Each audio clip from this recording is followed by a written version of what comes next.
Насчет того, каким она была союзником, это отдельная довольно спорная тема, то есть не была она таким уже очень удачным союзником. Что касается нынешней активности, то тут, в общем, нет ничего нового. То есть Британия, она традиционно, во-первых, очень активна в зонах, которые примыкают к России. Это и элемент конкуренции есть, и, конечно, тут и стремление свое геополитическое значение тоже повысить. Второй момент – это большой интерес, который всегда английская сторона проявляет к разным коммуникационным проектам, которые в том числе в обход России идут. И третье, здесь докладывается то, что тут как бы не новость, в общем-то, английское присутствие, но как бы не в Армении, а в другой стране нашего региона, в Азербайджане, то есть и в привязке именно к энергетическому аспекту и так далее. То есть вот это все сочетание всех этих трех факторов, мне кажется, играет роль в этой активности. Но в то же время очень сильно это преувеличивать тоже все не надо. То есть здесь такая конспирология, что за этим скрываются какие-то очень большие интересы и так далее. Но Британия – это страна с своими определенными механизмами влияния и потенциалом, вот она его применяет. Мне кажется, что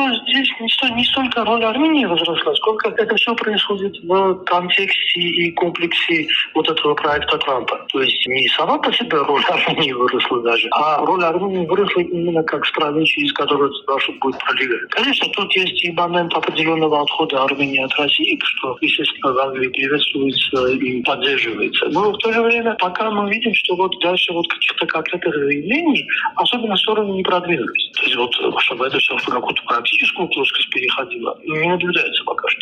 Это, во-первых. Во-вторых, тут надо учитывать, что есть очень, как я уже сказал, давняя история партнерства с Азербайджаном в Англии. И мне кажется, что эта тенденция, она сохранится. То есть, хоть и английская сторона будет стремиться развиваться отношения с Арменией, но все же приоритетом будет Азербайджан в этой ситуации. Во-первых, насчет того, что в плане безопасности, вот мы уже пока не знаем, насколько это все будет как иметь практическое какое-то переломление в практическую плоскость. То есть мы знаем, что есть какие-то заявления, там, вот это стратегическое партнерство и так далее. Но насколько, например, Армения будет пользоваться вот этим эмбарго, который отмена этого эмбарго, да, например, поставки вооружений и так далее, это большой вопрос. Потому что пока что мы знаем, что армянская сторона в энергетической сфере больше на Францию ориентируется. И факт, что само это сотрудничество в сфере безопасности между Лондоном и Ереваном, оно будет вот носить такой активный и практический характер.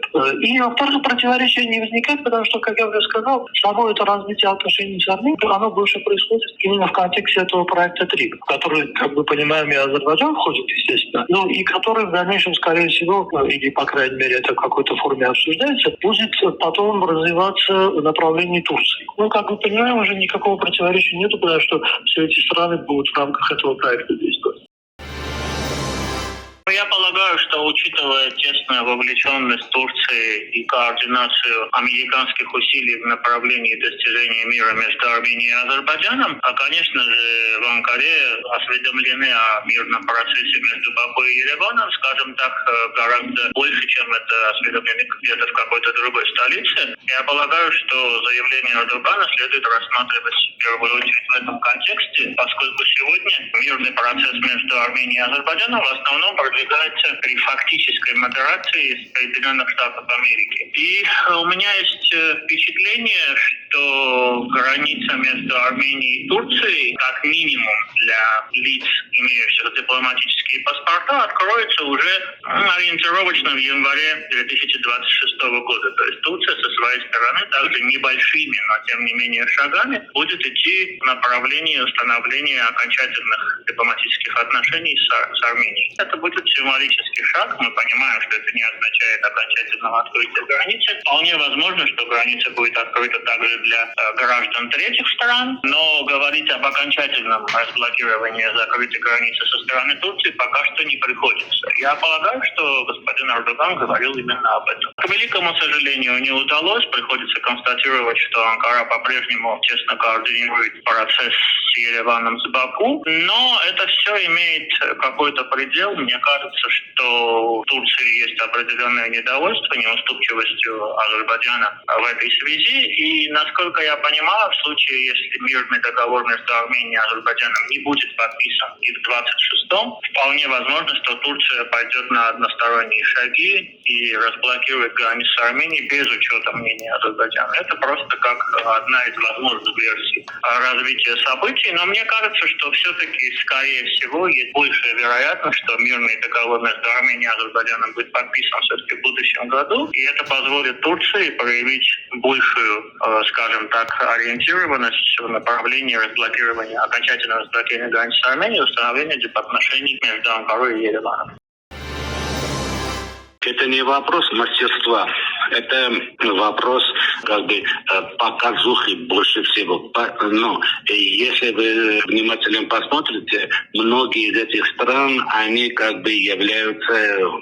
они являются членами Европейского Союза, то есть они из западного лагеря. Да, есть некоторые страны, там Иран, Китай, но это закрывает основных стран. Потому что в основном, если вы посмотрите, в последнее время подписываются договоры явно с европейскими странами. Да, в Люксембурге, это маленькая страна, как Люксембург, большая страна, как Великобритания или Германия, но они все-таки постепенно ориентируют внешнюю политику Армении на Запад, раз. И во-вторых, они юридически или институционально подкрепляют тот тезис внешней политики Армении, который, как говорят руководство Армении, является комплементарным. Не комплементарным, а дополнение друг друга. Не явно западно, как будто и с Ираном, и с Китаем. Но по тексту сразу видно, что это европейская все-таки ориентация. А для этого подготавливается эта юридическая основа, юридическая почва. Институционализируется этот внешний вектор. Многовектор, можно сказать, но с ориентацией на западных стран. Это ничего не добавляет, потому что мы видим, что только подписываются соответствующие документы. Но после этого уже конкретные дорожные карты, что надо делать, что не надо делать, как таковых пока что нет. И, кстати, если вы заметили, с Россией пока что такие документы не были подписаны. Это, между прочим, договоры, которые подписывают, это скорее они носят декларативный характер, но нет никаких дорожных карт. Подписались договор о стратегическом партнерстве. Что дальше? Какие там комиссии создаются? Какие шаги должны обе стороны сделать, чтобы приблизить взаимоотношения друг к другу и так далее. Этого нету. Мы должны посмотреть эти документы, которые подписаны, они имеют продолжение, не имеют дорожной карты. Или это просто стратегическое партнерство, показная часть, что мы ведем активную, проактивную внешнюю политику. Или это имеет дорожные карты, которые там конкретно уже делом надо сделать. Пока что это все выглядит как пиар-акция.